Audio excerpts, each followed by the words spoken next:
దేవునికి స్తోత్రం. అందరికీ నా హృదయపూర్వక వందనాలు. Praise the lord. దేవుడు మిమ్మల్ని మీ కుటుంబాన్ని దీవించి ఆశీర్వదించును గాక. ఈరోజు దేవుడు మనందరి కొరకు తెలియపరుస్తున్న అద్భుతమైన వాక్య సందేశం యెషయా గ్రంథము 60వ అధ్యాయం 16వ వచనం.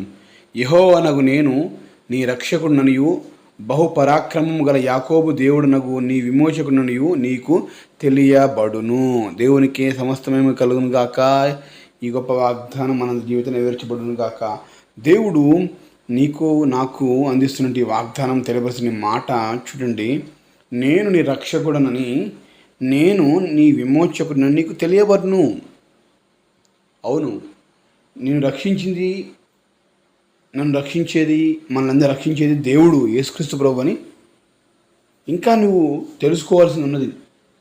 అవునండి, ప్రతిదానికి మనం ఏమనుకుంటామంటే నేను, నా కష్టము, నా బలము, నా ధనము, నా ఘనత, నా పేరు, నా జాబు, నా బిజినెస్, నా నా నా నా పిల్లలు, నా సంపాదన, నా భర్త సంపాదన, నా భార్య సంపాదన, నా పిల్లల సంపాదన అని చెప్పేసి, నా తాత ముత్తాతల ఆస్తులు నాది అని చెప్పేసి అనుకుంటా ఉంటాం. కానీ అసలు కాపాడేది, రక్షించేది, విమోచించేది ఎవరు అంటే దేవుడను తెలుసుకోవాల్సిన అవసరం ఉన్నది. దేవుడు చెప్తే తెలియబడును అంటే అలా నువ్వు తెలుసుకునే రోజు వస్తుంది. ఇంకా నువ్వు మనుషుల మీద నీ స్నేహితులు, బంధువుల మీద ఆధారపడుతున్నావేమో. నువ్వు తెలుసుకోవాల్సిన రోజు వస్తుంది. యెహోవానగు నేను నీ రక్షకుడనియు, ఇంకా రక్షకుడు అంటే రక్షించేవాడని, బహుపరాక్రమము గల యాకోబు దేవుడునగు నీ విమోచకుడు. ఇక్కడ చూడండి, ఒక పర్సన్ ఇక్కడ మన ముందు ఉంచుతూ మాట్లాడదు. యాకోబు దేవుడునగు నీ విమోచకుడును అంటున్నాడు. విమోచకుడు అనగా రిడీమర్, మన యొక్క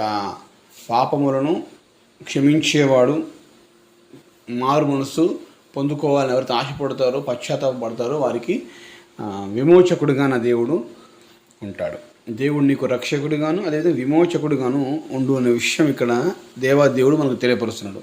ఇక్కడ ఏముంది ఈ వాక్యంలో? యెషయా గ్రంథం మనం చూస్తే బహుపరాక్రమము గల యాకోబు దేవుడునగు విమోచకుడును అంటున్నాడు.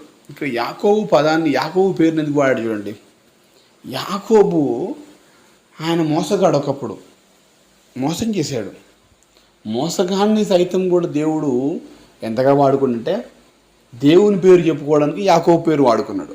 ఏమని చెప్పాడు? దేవుని పేరు ఏంటి అంటే, నీ పేరు ఏం పేరు అంటే ఏమన్నాడు? నేను యాకోబు దేవుడు అన్నాడు. నేను అబ్రాహాము, ఇస్సాకు, యాకోబుల దేవుడు అన్నాడు. చూడండి ఎంత గొప్ప విషయం అండి. ఆయన పరిచయం చేసుకున్న విధానం నేను యాకోబు దేవుడును అని చెప్తున్నాడు. మరి ఆయన చెప్పేది ఏంటిది? నేను యాకోబు దేవుడు అయిన నేను నీకు ఏం చెప్తానంటే, నేను రక్షిస్తాను. విధంగా బహుపరాక్రమం గల యాకోబు దేవుడునకు నీ విమోచకుడును. ఏ దేవుడు? యాకోబు దేవుడు. ఆయన ఎలాంటి వాడు? బహుపరాక్రమం గలవాడు. హల్లెలూయా. అని చేతగాని వాడు ఏం కాదు ఆయన. యాకోబు ఒకప్పుడు మోసం చేశాడు, మోసగాడు. కానీ పశ్చాత్తాపడినప్పుడు ఒంటరిగా వెళ్ళిన యాకోబును దేవుడు అనేక వందల వేలాదిగా దేవుడు విస్తరింపచేయలేదు. యాకోబు గర్భంలో పుట్టినటువంటి యోసేపును సింహాసనం ఎక్కించి అధికార స్థానంలో, శత్రువుల దేశంలో శత్రువులనే పరిపాలించే అధికారిగా దేవుడు యోసేపు నిలబెట్టుకొనలేదా? ప్రియ సహోదరుడా, ఒకవేళ తప్పు చేసి ఉండొచ్చు, మోసం చేసి ఉండొచ్చు, ఏదైనా పొరపాటు ఉండొచ్చు, కానీ దేవుడు చెప్తున్నాడు, నేను యాకోబు దేవుడును నీకు విమోచన దయచేస్తాను. యాకోబుకు విమోచన ఇవ్వలేదా? క్షమాపణ దేవుడు క్షమించలేదు. దేవుడు యాకోబుని క్షమించాడని యాకోబుని సైతం ఇజ్రాయేల్గా మార్చుకున్నాడు. వాళ్ళు ఒంటరి అయినవాడు 1000 మంది అంటే ఇది యాకోబు ద్వారా చేశాడు. హల్లెలూయా. గొప్ప విషయం, గొప్ప వాగ్దానం దేవుడు నీకు కూడా తెలియపరుస్తున్నాడు. నీ జీవితం ఎక్కడో ఏదో చిన్న పొరపాటు, తప్పిదం, పాపం ఉన్నా ఆ తప్పు పాపాన్ని బట్టి నువ్వు దీవించబడలేకపోతున్నావు కావచ్చు. అది నా దేవుడు చెప్తున్నాడు, నీకు పాప క్షమాపణ కలగబోతా ఉంది. నేను నీ విమోచకుడను, నీకు రక్షకుడను. హల్లెలూయా. నీ రక్షకుడిగా ఉంటూ నీ విమోచకుడిగా ఉంటాను.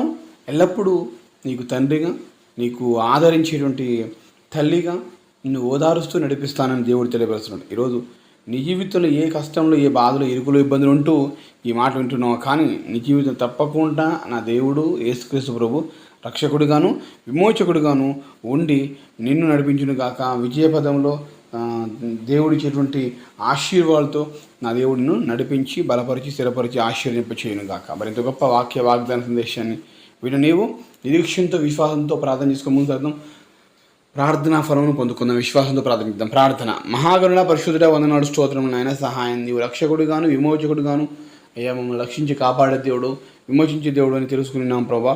అయ్యా నీవు తప్ప మాకు ఏది లేదు, ఏ బలం, ఏ శక్తి, ఏ జ్ఞానం, ఏది దేని ద్వారా రక్షించబడు, నీ ద్వారానే రక్షించబడతాం ప్రభా. మీరు మాకు తెలియపరిచేందుకు ఈ వాగ్దానం బట్టి మాతో మాట్లాడినందుకు వందనాలు, సహాయం దయచేయమని ఈ దినమంతయు యాయ ప్రభా తండ్రి, ఈ వాక్య వాగ్దానం ద్వారా తండ్రి మాకు నాయన ప్రభా తండ్రి నీ మీరులో ఆశీర్వాదాలు దయచే సహాయం దయచేయండి. కష్టంలో, నష్టం, ఇరుకులు, ఇబ్బందులు, బాధలు, బలహీనతలు, అనారోగ్యాలతో కొట్టుమిట్లాడుతున్న ప్రతి బిడ్డకు నీ క్షేమం దయచేయండి. రక్షకుడిగా, విమోచకుడిగా ఉంటూ వారిని బలపరిచి స్థిరపరిచేంత ఆశించి సహాయం దయచేయండి. మమ్మల్ని తగ్గించుకుంటూ మీ నామాన్ని మాత్రమే హెచ్చిస్తూ నజరేయుని యేసు నామములో కృతజ్ఞతలు వేడుకొని పొందుకుంటున్నాం తండ్రి. ఆమేన్.